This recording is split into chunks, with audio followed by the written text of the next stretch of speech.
Hola, bueno, hoy estamos nuevamente acá autoconvocados, como lo hemos venido haciendo hace algún tiempo, de seguirnos enriqueciendo con estos temas que tienen que ver con el derecho en el país, sus incidencias, sus influencias. Es importante que sigamos retroalimentándonos porque en eso consiste el tema del aprendizaje del derecho. Hoy quiero volverles a presentar a quienes conformamos y vamos a realizar este podcast. Está Marvin Sabando, Estefano Sáenz, José Alfredo de Paz y Niurka Chicaiza, quienes hablan en la nómina, ¿no? Bueno, que en este caso voy a ser de una especie de moderador, que vamos a repreguntar, a preguntarnos en conjunto, ¿no? Como debe ser. Yo no soy la última. Entonces, hoy vamos a analizar un caso que también ustedes ya tienen que conocerlo porque es de conocimiento público, valga la redundancia, de un abogado y de su cliente, que vamos a omitir el nombre por razones éticas, ¿no? Pero que, bueno, ya lo vuelvo a reiterar, es de conocimiento público, ¿no? Abogado que fragmentó y quebrantó valores fundamentales del derecho como son la responsabilidad, la probidad y la honestidad. Y también incumplió temas de deberes procesales como en relación a lo que es los términos y los plazos, o sea, el plazo vencido y la oferta libre. ¿Qué piensas tú, Marvin, al respecto, bajo el conocimiento de estos valores fundamentales como es la responsabilidad? Tomando en cuenta el valor fundamental que es la responsabilidad, la honestidad y la probidad, creo yo que hizo muy mal, porque no solo faltó a los valores, sino más bien a él mismo, a su ética profesional, a su moral. Porque un abogado tiene que tener criterio, tiene que saber lo que hace y cómo lo hace, siempre rigiéndose bajo la ley, ¿no? En este caso, que faltó y formó parte de un hecho prácticamente, ¿no? Donde dice que todo servidor público que actúe, ¿no? En virtud de una potestad estatal, no alguna de las instituciones del Estado, tal cual como lo describe el artículo 280 del Código Orgánico Integral Penal, pues refuta prácticamente eso. Nos explica de manera explícita, de manera detallada y directa en lo que falló, el cómo se dio. Entonces creo yo que sí falló de la peor manera que puede hacer un abogado hoy en día, más que todo, por todo lo que estamos pasando. Lógicamente, bajo el concepto muy bien esbozado de parte suya, esto quebrantó la confianza del cliente en el sistema de justicia, ¿no? Y también en relación a la correcta administración de la justicia. Bueno, ¿qué crees? La verdad es que sí, falló totalmente, rotundamente, porque debe seguir los lineamientos tal como están, tal cual como están en la ley. Tú no te puedes ir por cuestiones personales, no te puedes ir por el hecho de recibir algún beneficio económico o algo por el estilo, que seguramente fue lo que pasó. No puedes hacerlo, tienes que regirte bajo la ley, como debe de ser. Y más allá de que haya fallado este abogado, creo que deja en duda su probidad como profesional del derecho. Deja mucho que desear ante la sociedad y sobre todo es un mal ejemplo para quienes somos las nuevas generaciones que nos estamos preparando en el ejercicio del derecho, en que nos deja en cuenta, nos deja al abierto de que esas cosas muchos más las pueden replicar, pero creo que deja a un lado su ética profesional o su ética que aprendió en su momento como estudiante del derecho. Bueno, entonces tú me estás dando la idea para yo llegar al andarivel de que el abogado prácticamente configuró un hecho delictivo, un hecho Por supuesto que sí. de corrupción que está reñido contra lo que es Y que debe ser penado por la ley también. Ah, cierto. Esto raya y lógicamente choca con lo ético y lo jurídico y es que Claro, también vulnera, tanto como ya mencionaron, la corrupción, que no tuvo que aceptar el soborno de la parte mala, ni tampoco tuvo una mala negligencia como abogado y como ética que él tuvo. O sea, también creo que se debe llevar subjetivamente, pero de mala forma, ya que quiso beneficiarse él mismo y, o sea, no pensó en su cliente. Solo se benefició él y o sea, actuó incorrectamente, realmente. Y no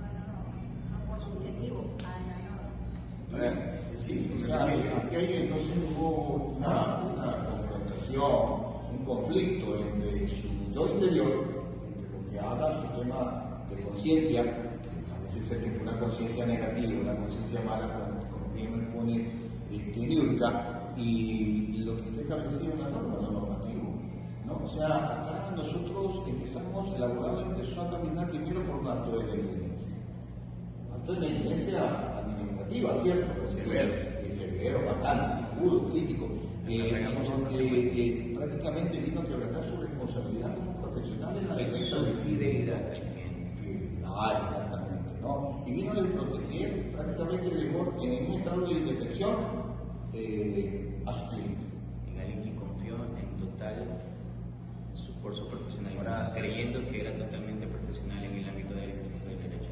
Sí, acotando algo muy importante, ahora recordemos que no todo se queda en valores, o sea, no todo se queda en que fallaste tu estilo personal, fallaste tus principios, fallaste los valores, al principio de legalidad, fallaste al principio de fidelidad hacia tu cliente, no solo es así, sino que también tiene una pena, o sea, tiene una consecuencia. Estamos hablando de 3 a 5 años de pena privativa de libertad. Tú no me estás adelantando un tema que lógicamente creo que ya lo hemos analizado y lo tenemos. Aquí no estamos siguiendo un guión, acá nosotros no estamos que ya venimos con alguna conducta preestablecida para esbozar y tener una verborrea de algo que es práctico. Esto no es solamente legal y penalmente, que ahí se configuraron actos delictivos que están medrando la credibilidad entre el derecho y la justicia, ¿no? Tú hablas entonces que acá hay responsabilidad civil, hay una responsabilidad penal, hay una responsabilidad ética y hay una responsabilidad de sanción, ¿no? Entonces, ¿qué piensa usted de esos 4 elementos de responsabilidad que se tienen? Pues que todo está correcto, que no debieron fallar a todas. Sí, exactamente. Lo que quiere decir Niurka, lo que trato de entender, es que ella dice que está correcto que se le castigue, está correcto que se le indemnice, porque él tiene que pagar por eso. O sea, porque si hablamos del hecho civil, o sea, él tiene que indemnizar una suma de dinero, lógicamente, por el daño que acaba de hacer, porque no solo es el daño hacia él mismo, por dañar su criterio, su moral, es el daño hacia la institución y el daño hacia ese cliente en ese caso. Porque se está fallando totalmente y rotundamente, y eso se forma un revolú. También tengo una pequeña pregunta. Yo creo que todo debe ser ¿cómo se llama? El andamiaje que nosotros ya tenemos formado, con conceptos y criterios, ustedes creen que ya es una situación rutinaria en los tribunales, en las oficinas, de los abogados. ¿Ustedes creen que esto ya se ha convertido como en un patrón de conducta? Yo creería que sí, porque tenemos a la vista tantas situaciones que pasan en el sistema de justicia en nuestro país que hoy lamentablemente está en un estado de coma, ¿no?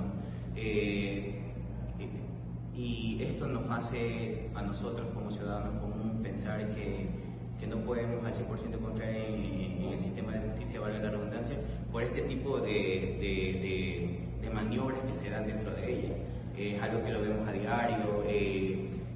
Está bien que el abogado defensor con el abogado que está de la otra parte tengan una buena relación de amistad, pero en el ámbito del ejercicio de sus funciones debe prevalecer siempre el profesionalismo y no debe existir componentes, pactos que pongan en telas de duda el profesional que una persona puede hacer en el defender a otro ciudadano, independientemente de cuál sea la causa. Y ahí está lo que es la desconfianza, o sea, la sociedad desconfía de los profesionales y tienen una mala manera de verlos. Claro. ¿Fue un profesional íntegro? ¿Ustedes creen que fue un profesional íntegro? Por supuesto que no. Totalmente y rotundamente no. Ahora recordemos algo, lo que decía el abogado Niurka, resaltaba el abogado José Alfredo, toda acción tiene su reacción, Sus consecuencias. sus consecuencias. Entonces, desde el instante en que él comienza a actuar en contra de los valores y sus principios, ya tiene un historial, porque las demás personas que se enteran de lo que pasó y el cómo se dio, o sea, van a saber que ya no podemos confiar. Yo tengo dos inquietudes señalados, dos elementos formados. Todos ustedes muy hábilmente y muy inteligentemente han configurado que ha elevado la mala actitud, no ser íntegro como profesional en cuanto a la responsabilidad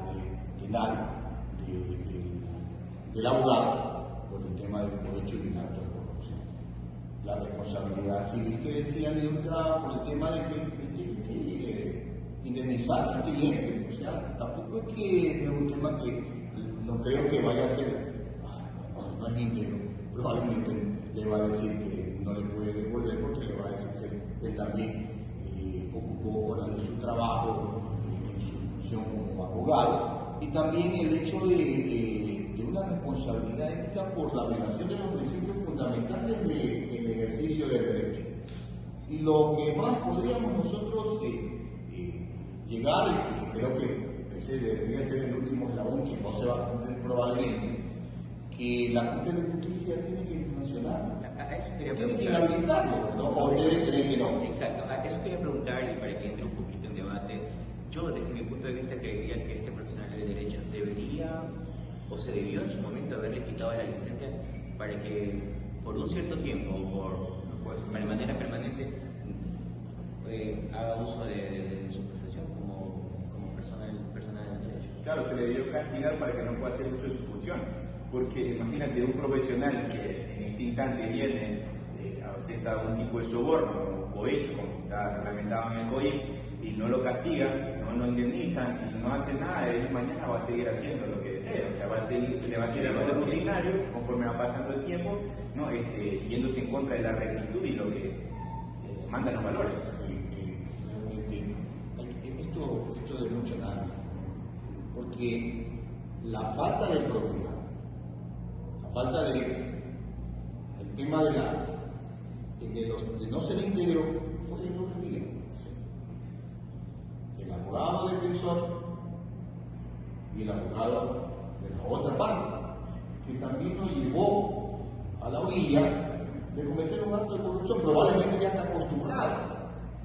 O tal vez el abogado de la señora que estamos hablando, el caso que estamos hablando, probablemente era neófito o era novato. ¿Ustedes creen que era novato? O probablemente Si es novato, pero a ver, yo creo que si era novato antes con mucha más razón está nuevecito a defenderse, no. Esa no es mi conducta, yo me formé de otra manera. trae todos los certificados de poder ejercer bien su profesión. Exactamente. O sea, hubo probidad, entonces el abogado sabe, hubo probidad en el abogado, en los abogados hubo probidad, honestidad, responsabilidad. En el abogado mismo no. Siendo muy honesto con ese abogado, la verdad, tuvo muchas negligencias, la verdad.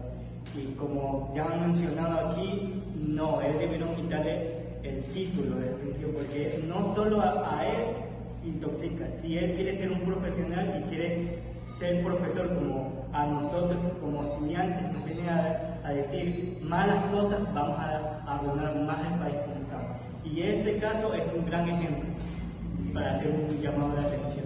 Concepto simple y muy directo, ¿no? Muy directo, sí, porque negligencia, configuró negligencia, la falta de deber de diligencia, el tema procesal, la falta de responsabilidad profesional, y con esto, como lo decíamos al principio, le protegió a su cliente. En este caso, yo creo que seguramente el abogado de la contraparte, que lo llevó a este abogado a llegar hasta esta instancia, cometer este cohecho, más bien no es un abogado nuevo, sino es un abogado que se le ha hecho algo rutinario, un abogado que en algún momento ya ha venido haciendo de las suyas, ha pasado por ciertos temas de corrupción, seguramente se ha ganado la mayoría de sus casos, y como se le ha hecho algo rutinario es algo normal, y claro, viene de caso en caso, pues conquistando a uno, a otro abogado, hasta que todos caen y terminan en el mismo Este tema que lo acaba de englobar el abogado Sabán respecto a aspectos como la integridad, la rectitud, la honestidad, porque de eso habló hace un momento él. No son parámetros que los conoce el abogado corruptor, el famoso corrupto. Se despojó de Corruptos todo. son, tan corrupto es el que soborna como el que se dejó sobornar, ¿no? Pero entonces, ¿ustedes creen que esa es una buena carta de presentación de que él se jacta de ganar? Hasta el momento le ha dado todos los casos, pero la gente lo va a buscar. La gente lo va a buscar. O estoy yo equivocado, de pronto yo estoy equivocado. Lo va a buscar y dice, oye, yo quiero ganar el caso. ¿no? Entonces es fácil para él decir, bueno, ¿sabe qué? De esta manera vamos a cambiar. Es donde entra entra desconfianza en el abogado que aceptó el soborno, pero la gente va a tener más confianza en el otro abogado, que ganó el caso, sí, pero no honestamente. A eso es que me Detalles a ti. Pero a veces ese es el modo operandi de ellos. Imaginémonos que los dos trabajan juntos. Uno toma el caso para ser abogado defensor y el otro es el que hace el juego sucio. Y pueden trabajar. O sea, me imagino que esa es la forma de operar de ellos. Bueno, acá hay un elemento, entonces, acá hay un elemento que fue violado salvajemente, brutalmente, que es la honestidad. La honestidad con el cliente y con el sistema de justicia, ¿verdad? Entonces, Pero el daño en este caso más es con el cliente. Entonces, ahí lo más correcto, lo más ético sería que se le indemnice con la suma de todo lo que se perdió y todo lo que se pudo ganar. En este caso, por derechos civiles es lo que le toca. Si el abogado falló, como hecho, no solo es la pena, sino que debe indemnizar, debe pagar lo que perdió la chica y lo que se pudo ganar. En este caso, es referencia al cliente de él. Y la otra parte, dado que se argumentó y están las evidencias contundentes, ¿no?, de que es verídico el cohecho, la otra parte, la contraparte, tiene que devolver lo que ganó en este caso. Porque es así como se maneja el derecho civil. muy de acuerdo que de verdad que aquí podríamos quedarnos todo el día, muchas horas, porque es muy amplio el tema, ¿no? Y también muy te agrada, o sea, te agrada para quienes no Enriquecedor para todos. o sea, porque realmente, o sea, a uno nos pone a analizar cuál será mi conducta en el momento Lleva a en ser el un momento que yo medio. esté frente a una situación como esa, ¿no? En caso, sí. ¿Cómo debería caso, actuar? cómo debo actuar. Pero también es cierto que dentro de todas estas teorías del derecho hay algunas que establecen que a veces el derecho no es lo que está escrito en la norma, sino lo que decide el juez. ¿Sí? Ustedes lo que decía la doctora de sociología jurídica, que nos hablaba que el derecho no está en la norma, sino lo que decide el jurista, ¿verdad? De lo que decide el jurista, o sea, bajo su criterio, bajo su interpretación, la teoría de la interpretación, ¿verdad? Entonces son cosas que se pueden... En este caso, pese a que todo esté reglamentado en el deber ser, la realidad sucede en el ser. La conducta del ser humano, lo que él piensa de manera objetiva y subjetiva. Porque ahí es donde se engloba todo. No todo, o sea, a veces las personas, como yo el abogado, piensan que no, lo que está en la norma se da, no se da lo que está en la norma. Todo depende de lo que piense el juez, de cómo lo tome, cómo lo analice, de qué punto de vista lo vea. Sí, podríamos concluir que entonces que negligente fue el profesional por falta de diligencia procesal, irresponsable porque violentó los principios fundamentales del ejercicio profesional, por ende afectó a su cliente y negó profundamente la confianza social en el tema de la justicia del Estado, ¿no? Concluimos y creo que coincidimos todos que este profesional debe ser sancionado ejemplarizadoramente, pues comprometió la credibilidad de la justicia, debe ser sancionado. La Corte de Justicia debe adoptar la medida de inhabilitarlo o multarlo. Por ambas vías. Pues que debería ser por ambas vías, porque si solo nos vamos por la parte civil, la indemnización, y no se lo castiga por la parte penal, igual eso no nos asegura que él no vuelva a cometer el mismo acto de aquí a futuro.